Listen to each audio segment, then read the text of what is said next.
Hello, everybody. Aaron Marcelli here. At the time of this recording, we are just into the new year, just several days into 2017, and I am excited to go ahead and launch into kind of a project I've taken on this year.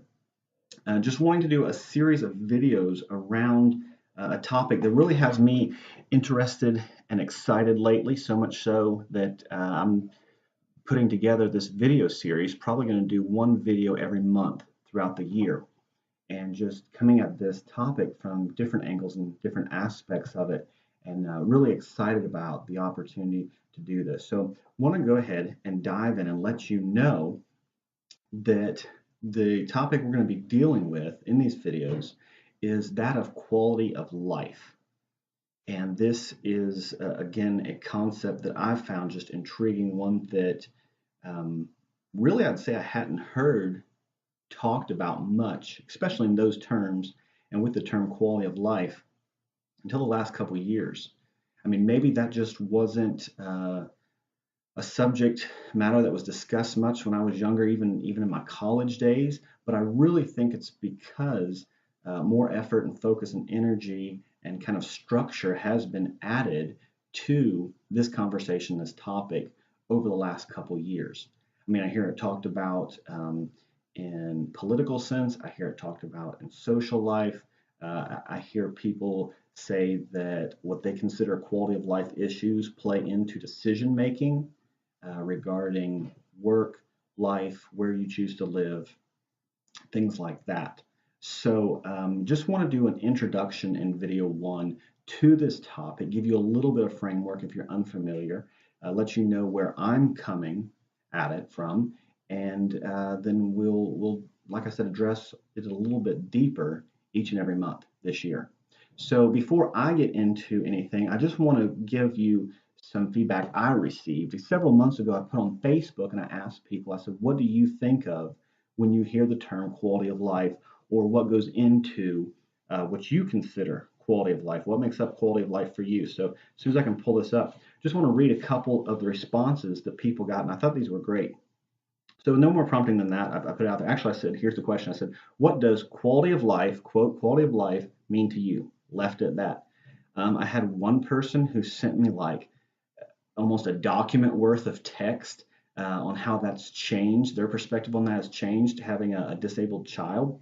Had one person say, health and a little freedom with some money thrown in. She got a lot of likes on that one. Somebody else said, I think of shalom, wellness, satisfaction, purpose, goodness, peace, safety, and fulfillment. I thought that was pretty good.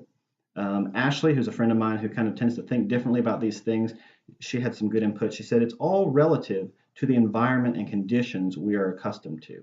For me, being grateful, honest, presently mindful, and making or striving for the best in all that I have right now, rather than focusing on what I don't have, is my quality of life. Matt said, a lot of people focus on quality of life, or a lot of people think that quality of life is what they have and how much money they have. But to me, quality of life is about my family. As long as I have my wife and my boys, my quality of life is great. And then yet another perspective. Haley said, to me, it's having everything you need and not necessarily everything you want. God has always provided for every need for me and my family, and this is something I've felt and known my whole life. So a lot of good input, a lot of people had things to say, and yet a lot of different things were said. There was some agreement, there were some things that were really unique. And so what do we make of this? So one thing I will say, and it's kind of based on what I read you that Matt said, is that quality of life is different than standard of living. I think a lot of times, and maybe even more so several years ago, when this wasn't such a widely discussed topic, people would hear the term quality of life and their thoughts went to the kind of things that fall under standard of living. Your possessions, your house, what those things mean as far as safety and social status, the way people view you, the amount of money you have in your bank account, how much your job pays, what your job title is at that. And those things fall under standard of living. And the way we've always heard this said is that money doesn't buy happiness. Like, I mean, everybody's heard that. You've probably said that. And anytime I hear people say that, I think, well, I'd at least like to give it a shot. I mean, why don't you guys raise a bunch of money, give it to me? I will live a life with a lot of money, and I'll report back to you in a couple of years on whether I'm more happy or not. I'd at least like to try.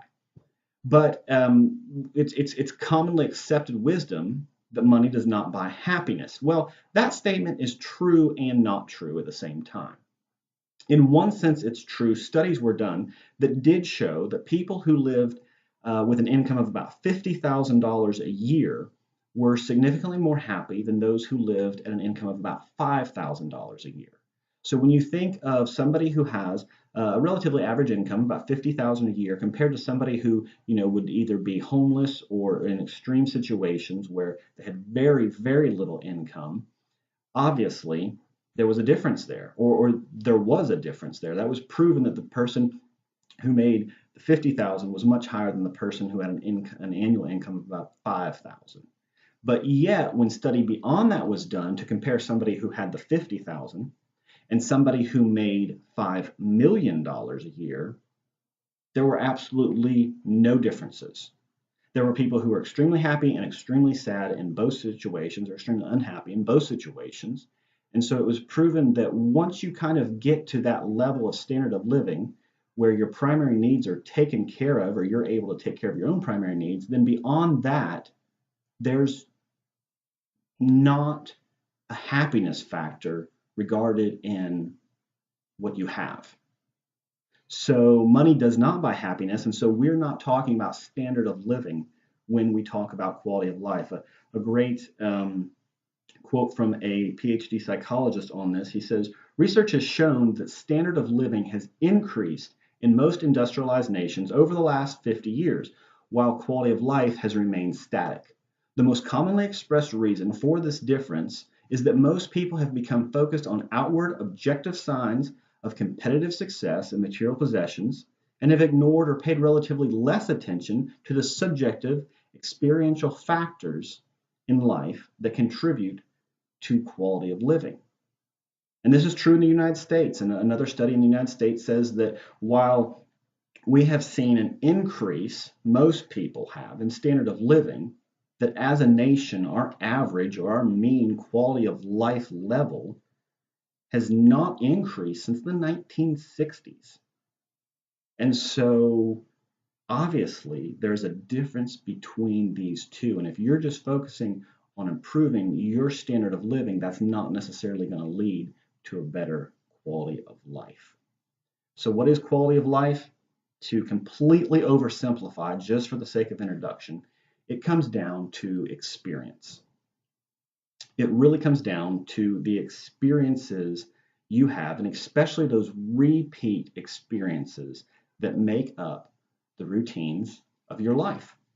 And more on this next month and as we get into the future months, but that is what I have found both in theory and practice in my own life, as well as the reading and studying and learning that I have done on this topic. Now, you might push back a little bit if you do think, no, there is a little bit of a standard of living involved.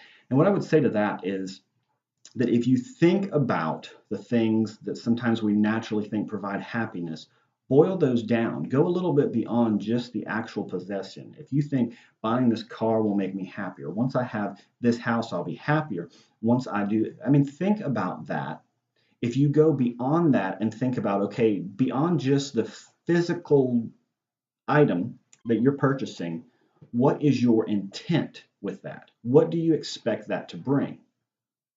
And that goes into experience. In your mind, whether you think of it this way or not, the item that you're purchasing, or that thing you want, or the thing you're working hard to achieve, is tied to experience. You think that that will bring you a positive experience. You may think whether it's socially, relationally, romantically, whatever, there's going to be some positive experience that happens as a result of you having, buying, owning whatever it is. And so again, we connect the two in our mind, but really when it comes to quality of life, it is about experiences. And think about this. If you've ever judged and you've ever had times where you said, oh, I'm really happy or I'm not happy, it has come down to experiences. You're having positive experiences in a relationship. You feel extra close to your mate, your significant other, whoever it is. You're feeling like family's a close, tight fit, that good things are happening at work. I'm being recognized. It's summer, it's good weather. We're going to the amusement park, we're going to the lake, taking a vacation. You are having positive experiences, and that is causing you to feel well about your life, about your quality of life, and that you're a happy person. Whereas if you stockpile negative experiences and you suffer loss, or somebody close to you dies, or you've experienced turmoil in a relationship or interpersonally, or you have conflict at work, or you lose your job, then those are negative experiences. And if you were polled while being in the middle of that, you would report a lower quality of life. You would report more stress, more dissatisfaction, less happiness. And so quality of life comes down to experience. Now, we, again, along with quality or standard of living, we think that there are other factors that are just across the board going to affect negatively somebody's quality of life. And again, here I turn to studies because I found so much of this fascinating when I was just looking into this, and it was all new to me. But studies have shown that age, disadvantage, especially around, like I said, the differences when it comes to income and standard of living, disability, and mental health in no way prevented people from increasing their quality of life.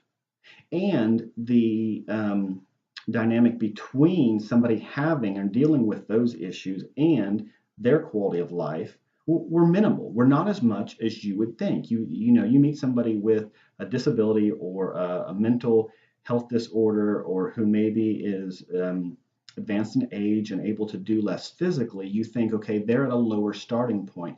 Well, that's not as much as you would think. And then what was very fascinating was that those factors did not keep people from being able to increase, when they put intentional focus into it, to increase their quality of life more than anybody else. And so they may have a little lower starting point, but those things are not disqualifiers for people to have higher quality of life. And I think as people are learning this, and even if it's not learning it intellectually, but they're experiencing this, and we're seeing a culture that puts more emphasis on the experience and on increased contentment and quality of life, and we're making decisions based on that, that you're seeing this get more attention and more people focused on increasing those things. And so more people are having success, even if there are barriers in place that we didn't think would allow them to do that. So over the next 11 months, I will dive deeper into some of this. Again, I'm just kind of trying to overview a lot of it. Just want your big takeaway to be that quality of life is different from standard of living, and it's something that we can increase or we can affect based on our experiences. So I'll leave you with this question. Based on what I've given you and maybe what your understanding is, no matter how beginning or advanced in regard to quality of life, where would you rate your quality of life? Where do you think you fall on the scale right now? If I were just, 1 through 5 or 1 through 10, between really low, unhappy quality of life, or I'm just getting a lot out of life, I would say my life is one of great quality. Where would you rate yourself?